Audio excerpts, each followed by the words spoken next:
लोकजनशक्ती पार्टीतर्फे दिलीपप्पा साळवे यांनी केला पत्रकार संघाच्या नूतन पदाधिकारींचा सत्कार।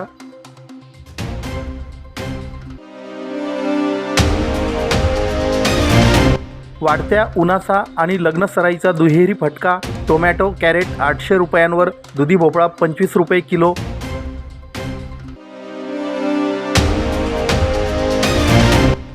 फागणे गावातून जाणाऱ्या सर्व बसेसना थांबा द्या, संघर्ष समितीने एसटी महामंडळाकडे केली मागणी।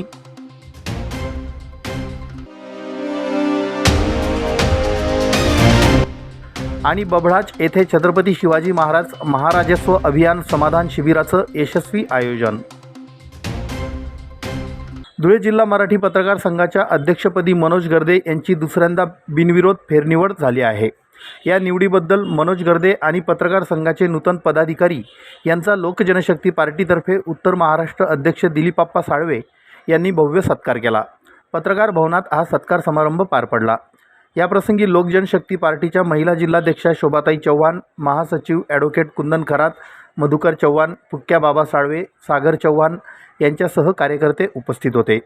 याप्रसंगी पत्रकार संघाचे माजी अध्यक्ष ओम शर्मा, विद्यमान कार्याध्यक्ष अतुल पाटील, उपाध्यक्ष रवींद्र नगराळे, सचिव सचिन बागुल, सहसचिव प्राध्यापक मोहन मोरे, कोषाध्यक्ष तुषार बाफना, प्रांतिक प्रतिनिधी प्रकाश शिरसाट, कार्यकारिणी सदस्य राजेंद्र भावसार, भास्कर फुलपगारे, रूपक बिरारी, अनिस खाटीक, राकेश गाळणकर, दीपक वाघ, दीपक शिंदे आदी पत्रकार बांधवांचा लोजपातर्फे सत्कार करण्यात आला। मी महाराष्ट्र न्यूज चॅनलच्या बातमीपत्रास लाईक, शेअर, सबस्क्राईब करा। सोबतच बेल आयकॉन प्रेस करायला विसरू नका। पाहत राहा मी महाराष्ट्र चॅनल। धुळे जिल्ह्यात गेल्या 5-6 दिवसांपासून तापमानाने 44 ते 45 अंश सेल्सिअसचा टप्पा ओलांडल्याने त्याचा थेट फटका कृषी क्षेत्राला आणि बाजारपेठेला बसतोय।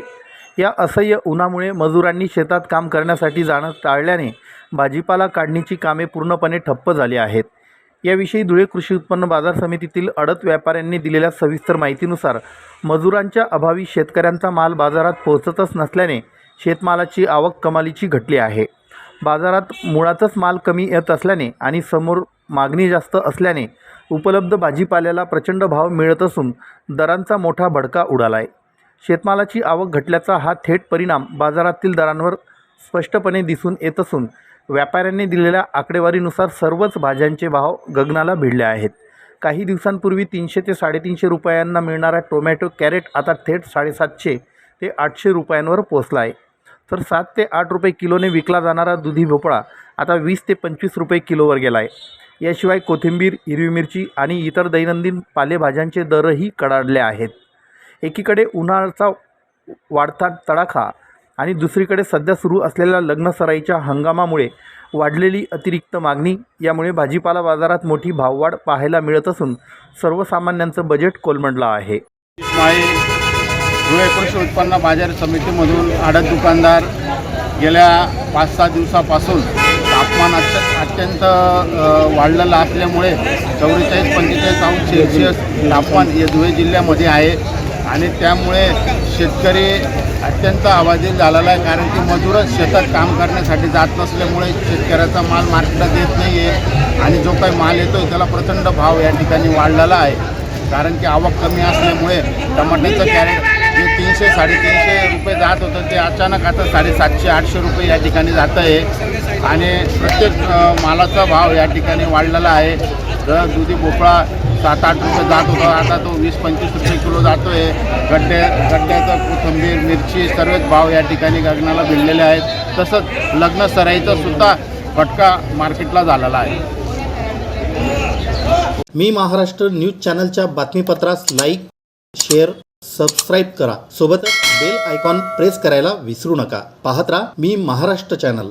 महामार्गावर असूनही फागणे गावात गेल्या अनेक वर्षांपासून राज्य परिवहन महामंडळाच्या बसेस थांबत नसल्याने प्रवाशांची मोठी गैरसोय होत आहे।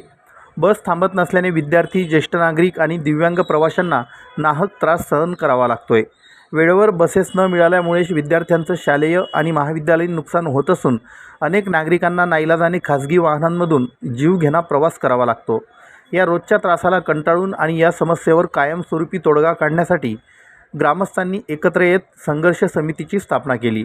या वाढत्या गैरसोयीविरोधात आवाज उठविण्यासाठी संघर्ष समितीच्या माध्यमातून एस टी महामंडळाच्या विभागीय अधिकाऱ्यांना सविस्तर निवेदन देण्यात आलं. या निवेदनात पागणे गावातून जाणाऱ्या सर्व जलद आणि अतिजलद बसेसना तात्काळ थांबा देण्याची आग्रही मागणी करण्यात आली. गावात बस थांबल्यास सर्वसामान्य प्रवाशांना एस टीच्या सवलतींचा आणि सुरक्षित प्रवासाचा योग्य लाभ देता येईल. प्रशासनाने या गंभीर प्रश्नाची तातडीने दखल घेऊन योग्य कार्यवाही करावी अशी अपेक्षा ग्रामस्थांकडून व्यक्त केली जात आहे. आमचे पागणेगाव महामार्गावर असल्यावर सुद्धा अनेक वर्षापासून राष्ट्रीय परिवहन महामंडळाच्या बसेस थांबत नाही. बसेस थांबत नसल्यामुळे अनेक प्रवाशांना गैरसोय त्या ठिकाणी होते. त्या गैरसोयीसाठी आम्ही एक संघर्ष समितीची स्थापना केली आहे आणि त्या संघर्ष समितीमार्फत आज विभागीय अधिकारी जे आहेत डॉक्टर श्री व्यवहारे साहेब यांना आम्ही आज निवेदन दिलं की या फागणे गावामध्ये सर्व बसेस जलद असतील अतिजलद असतील ज्या ज्या बसेस या गावातून जातात त्या सर्व बसेसचा त्या ठिकाणी थांबा व्हावा. त्यामुळे अनेक विद्यार्थी ज्येष्ठ नागरिक अपंग यांना बस सवलतीचा त्या ठिकाणी लाभ घेता येईल. बसेस थांबत नसल्यामुळे अनेकांना त्या ठिकाणी अडचणी सामोरं जावं लागतं. विद्यार्थ्यांच्या शाळा कॉलेजला लेक्चर्स ड्रॉप होतात. अनेकांना खाजगी वाहनाने जीव धोक्यात घालून प्रवास करावा लागतो. तर यासाठी आम्ही एक संघर्ष समितीची स्थापना केली होती आणि या संघर्ष समितीमार्फत आज व्यवहारे साहेबांना त्या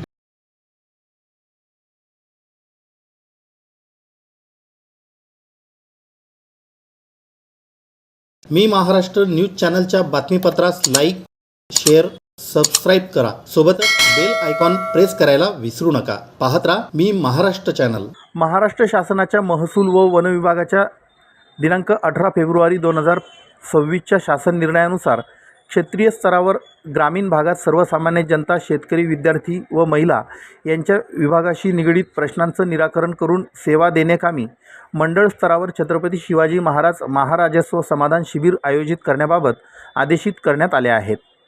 त्यानुसार जिल्हाधिकारी भाग्यश्री विस्पुते व उपविभागीय अधिकारी शिरपूर शरद मंडलिक यांच्या मार्गदर्शनाखाली 15 मे रोजी छत्रपती शिवाजी महाराज महाराजस्व समाधान शिबिर अभियान टप्पा 1 बबळाज तालुका शिरपूर येथे आयोजित करण्यात आलं होतं. या शिबिराचं उद्घाटन शरद मंडलिक उपविभागीय अधिकारी शिरपूर व तहसीलदार शिरपूर महेंद्र माळी यांच्या हस्ते करण्यात आलं.